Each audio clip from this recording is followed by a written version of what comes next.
So, if you still wanted to eat meat, what types are healthier, and what types should you avoid, or is it like the same health-wise? Great question. I love that question. Okay, real quick.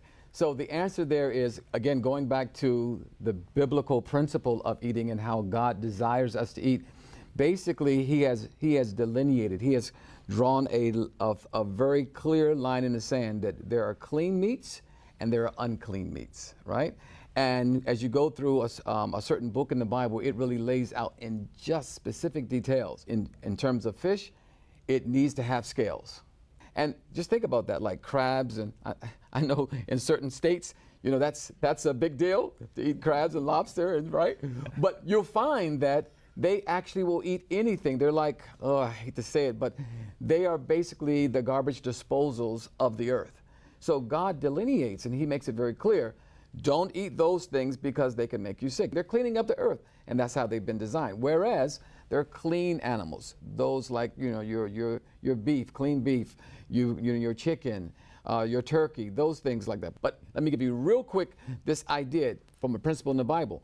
So when the story of Noah and the flood, right?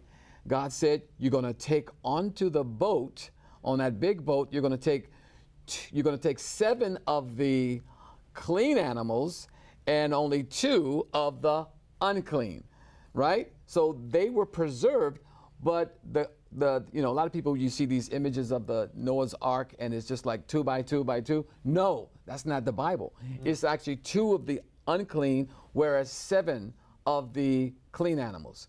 So they were going to use those for sacrifice, and he allowed them to eat meat later, and they were going to be for that, but never for the unclean. And that's any type of the, you know, swine flesh, any type of birds that eat carrion, any type of fish that don't have scales. So it's very delineated there in the scriptures, but that's the principle. So if you're going to eat meat, you want to do it clean and not unclean. I like to add that this is completely supported by science, because when we look at different kinds of meat, the processed meats and the red meats are the most risky meats that we could eat.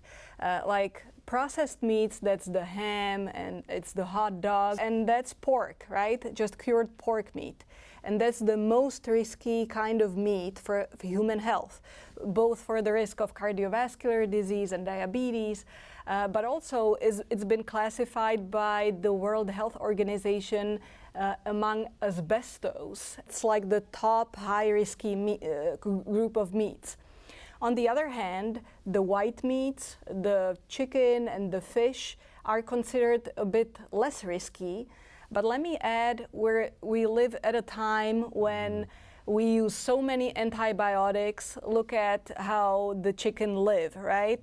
We use so many antibiotics. There's so much mercury because of the pollution of the earth that accumulates in fish, that there are some cases of poisoning with mercury. So it's been recommended to limit fish intake to no more than 2 servings per week for the whole population because of the mercury levels. And there have been some cases where just removing fish from the diet has alleviated a lot of health problems. So let me encourage everyone to just like take it into consideration that even though it's white meat, there's still, you know, other problems that are associated with its consumption.